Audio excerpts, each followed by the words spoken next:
ओम शांति 16/10/2023 प्रातः मुरली।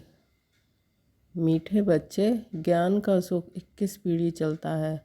वह है स्वर्ग का सदा सुख। भक्ति में तीव्र भक्ति से अल्पकाल छल भंगुर सुख मिलता है। प्रश्न है, किस श्रीमत पर चलकर तुम बच्चे सद्गति को प्राप्त कर सकते हो? उत्तर, बाप की तुम्हें सिमरी मत है। इस पुरानी दुनिया को भूल एक मुझे याद करो। इसी को ही बलिहार जाना है अथवा जीते जी मरना कहा जाता है।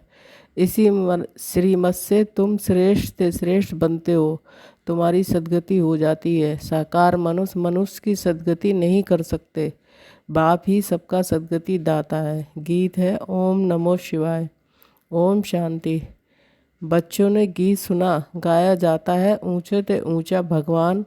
अब भगवान का नाम तो मनुष्य मात्र नहीं जानते, भक्त भगवान को नहीं जानते, जब तक कि भगवान आकर भक्तों को अपनी पहचान ना दे। ये तो समझाया गया है, ज्ञान और भक्ति सत्युग त्रेता है, ज्ञान की प्रारब्ध। अभी तुम ज्ञान सागर से ज्ञान पाकर पुरुषार्थ से अपनी सदा सुख की प्रारब्ध बना रहे हो। फिर द्वापर कलयुग में भक्ति होती है। ज्ञान की प्रारब्ध सत्युग त्रेता तक चलती है। ज्ञान का सुख तो 21 पीढ़ी चलता है। वह है स्वर्ग के सदा सुख। नरक का है अल्पकाल क्षणभंगुर सुख। बच्चों को समझाया जाता है, सत्युग त्रेता ज्ञान मार्ग था, नई दुनिया नया भारत था, उसको स्वर्ग कहा जाता है। अभी तमो प्रधान भारत नरक हो गया है। अनेक प्रकार के दुख हैं। स्वर्ग में दुख का नाम निशान नहीं रहता है। गुरु करने की दरकार ही नहीं, भक्तों का उद्धार भगवान को ही करना है। अभी कलयुग का अंत है, विनाश सामने खड़ा है। बाप आकर ब्रह्मा द्वारा ज्ञान देकर स्वर्ग की स्थापना करते हैं और शंकर द्वारा विनाश, विष्णु द्वारा पालना कराते हैं। परमात्मा के कर्तव्य को कोई समझते नहीं है। मनुष्य को पाप आत्मा पूर्ण आत्मा कहा जाता है। पाप परमात्मा पूर्ण परमात्मा नहीं कहा जाता है। महात्मा को भी महान आत्मा कहेंगे, महान परमात्मा नहीं कहेंगे। आत्मा पवित्र बनती है। बाप ने समझाया है, पहले पहले मुख्य है देवी देवता धर्म। उस समय सूर्यवंशी ही राज्य करते थे, चंद्रवंशी नहीं थे। एक धर्म था। भारत में सोने चांदी के महल थे, हीरे जवाहरों से छतें दीवारें सब सजी हुई थी। भारत हीरे जैसा था। वही भारत अब कौड़ी मिसल बना है। बाप कहते हैं, मैं कल्प के अंत में सतयुग आदि के संगम पर आता हूँ। भारत को माताओं द्वारा फिर से स्वर्ग बनाता हूँ। यह है शिव शक्ति पांडव सेना। पांडवों की प्रीत एक बाप से है, उनको बाप पढ़ाते हैं। शास्त्र आदि सब भक्ति मार्ग की सामग्री। वह है भक्ति कल्ट। अभी बाप आकर सबको भक्ति का फल ज्ञान देते हैं, जिससे तुम सद्गति में जाते हो। सद्गति दाता सबका बाप एक ही है। बाप को ही ज्ञान सागर कहा जाता है। बाकी मनुष्य को मुक्ति जीवन मुक्ति दे नहीं सकते। यह ज्ञान कोई शास्त्रों में नहीं है। ज्ञान सागर एक बाप को ही कहा जाता है। उनसे तुम वर्षा लेते हो, फिर सर्वगुण संपन्न 16 कला संपूर्ण बन जाएंगे। ये देवताओं की महिमा है। लक्ष्मी नारायण 16 कला संपूर्ण, राम सीता हैं 14 कला। ये पढ़ाई है। ये कोई कॉमन सत्संग नहीं है। सत्य है ही एक, वही आकर सत्य समझाते हैं। ये है ही पतित दुनिया। पावन दुनिया में पतित होते ही नहीं है, पतित दुनिया में पावन होते नहीं। पावन बनाने वाला एक ही बाप है। आत्मा कहती है शिवाय नमः। आत्मा ने अपने बाप को कहा नमस्ते। अगर कोई कहते हैं शिव मेरे में है, तो फिर नमस्कार किसको करते हैं? ये अज्ञान फैला हुआ है। अब तुम बच्चों को बाप त्रिकालदर्शी बनाते हैं। तुम जानते हो सब आत्माएं जहाँ रहती हैं वह है निर्वाण धाम, स्वीट होम। मुक्ति तो सभी याद करते हैं जहाँ हम बाप के साथ रहते हैं। अभी तुम बाप को याद करते हो। सुखधाम में जाएंगे तो बाप को याद नहीं करेंगे। अभी ये है ही दुखधाम। सभी दुर्गति में है। नई दुनिया में भारत नया था, सुखधाम था, सूर्यवंशी चंद्रवंशी राज्य था। मनुष्य को तो ये पता नहीं है कि लक्ष्मी नारायण और राधे कृष्ण का क्या कनेक्शन है। वह राजकुमारी वह राजकुमार अलग अलग राज्य के हैं। ऐसे नहीं कि दोनों ही आपस में भाई बहन हैं। वह अलग अपनी राजधानी में थी। श्री कृष्ण अपनी राजधानी का राजकुमार था। उन्हों का स्वयंवर होता है तो लक्ष्मी नारायण बनते हैं। सतयुग में हर चीज़ सुख देने वाली है। कलयुग में हर चीज़ दुख देने वाली है। सतयुग में किसी की अकाले मृत्यु नहीं होती है। तुम बच्चे जानते हो, हम अपने परम पिता परमात्मा बाप से सहज राजयोग सीखते हैं। नर से नारायण, नारी से लक्ष्मी बनने के लिए ये स्कूल है। उन सत्संगों आदि में तो कोई एम ऑब्जेक्ट होती नहीं है। वेद शास्त्र सुनाते रहते हैं। बाप के द्वारा तुम इस मनुष्य सृष्टि चक्र को अब जान गए हो। बाप को ही नॉलेजफुल, ब्लिसफुल, रहमदिल कहा जाता है। गाते हैं, ओ बाबर आकर रहम करो। हेवनली गॉड फादर ही आकर हेवन स्थापन करते हैं संगम पर। हेवन में बहुत थोड़े मनुष्य होते हैं, बाकी इतने सभी कहाँ जाएंगे। बाप सभी को मुक्ति धाम में ले जाते हैं। स्वर्ग में से भारत ही था, फिर भी भारत ही रहेगा। भारत सचखंड यहाँ गाया हुआ है। अभी तो भारत कंगाल बन गया है, पैसे पैसे के लिए भीख मांगते रहते हैं। भारत हीरे जैसा था, अब कौड़ी मिसल है। ये ड्रामा के राज को समझना है। तुम रचयिता बाप को और उनकी रचना के आदि मध्य अंत को जानते हो। मनुष्य गाते भी हैं वंदे मातरम, परंतु वंदना पवित्र की जाती है। परमात्मा ही आकर वंदे मातरम कहना शुरू करते हैं। शिव बाबा ने ही आकर कहा, नारी स्वर्ग का द्वार है। शक्ति सेना है ना, ये स्वर्ग का राज दिलाने वाली है, जिसको ही वर्ल्ड ऑलमाइटी अथॉरिटी राज कहा जाता है। तुम शक्तियों ने स्वराज स्थापन किया था, अब फिर से स्थापन हो रहा है। रामराज कहा जाता है सत्य को, अभी भी कहते हैं रामराज हो, परंतु वह कोई मनुष्य तो कर न सके। इनकॉर्पोरियल गॉड फादर ही आकर पढ़ाते हैं। उनको भी जरूर चाहिए, शरीर चाहिए, जरूर ब्रह्मा तन में आना पड़े। शिव बाबा तो तुम सब आत्माओं का बाप है।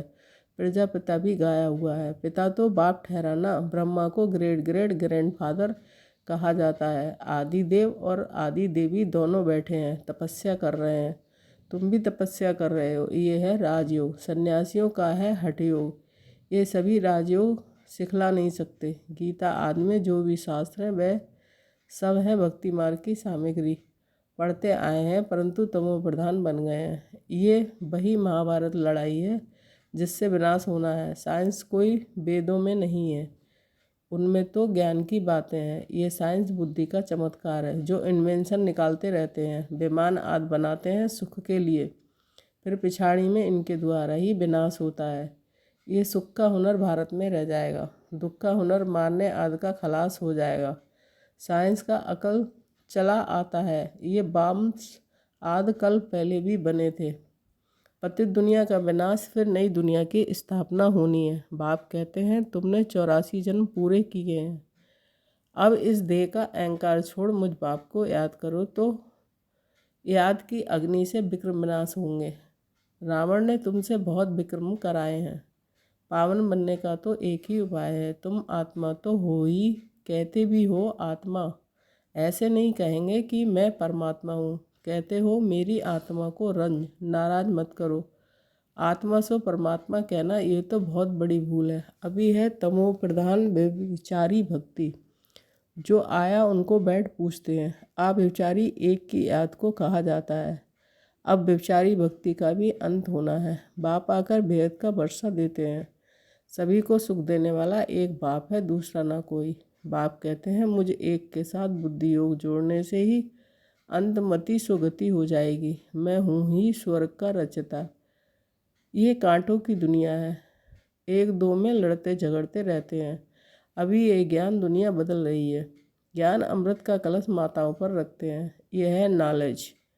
परंतु विष की भेंट में अमृत कहा जाता है। कहा भी जाता है, अमृत छोड़ विष काहे को खाए। श्रीमत से ही तुम श्रेष्ठ बनेंगे। परमपिता परमात्मा आकर श्रीमत देते हैं। श्री कृष्ण भी श्रीमत से ऐसा बना, ये समझने की बातें हैं। इस सारी पुरानी दुनिया को भूल एक बाप को याद करना है। बलियार भी अभी जाना होता है। इनको ही जीते जी मरना कहा जाता है। भक्ति मार्ग की बातें अलग हैं, वह है भक्ति कल्ट। भक्ति के तो ढेर गुरु हैं, परंतु सदगति दाता एक ही निराकार परमपिता परमात्मा है। साकार मनुष्य मनुष्य की सदगति कर नहीं सकते, सदा के लिए सुख दे नहीं सकते। सदा सुख देने वाला बाप है। ये पाठशाला है। एम ऑब्जेक्ट भी बाप बतलाते हैं। कहते हैं, तुमको स्वर्ग के सुख का वर्षा मिलेगा, बाकी सब मुक्ति धाम में चले जाएंगे। शांति धाम, सुख धाम और ये है दुख धाम। ये चक्र फिरता रहता है, इसको सुदर्शन चक्र कहा जाता है। इस ड्रामा के चक्र से कोई छूट नहीं सकता। बना बनाया अविनाशी पार्ट है हर एक का। बाप तुमको पढ़ाकर मनुष्य देवता बना रहे हैं, फिर जितना जो पढ़ेंगे तो कोई राजा बनेंगे, कोई प्रजा बनेंगे। सूर्यवंशी डायनेस्टी है ना।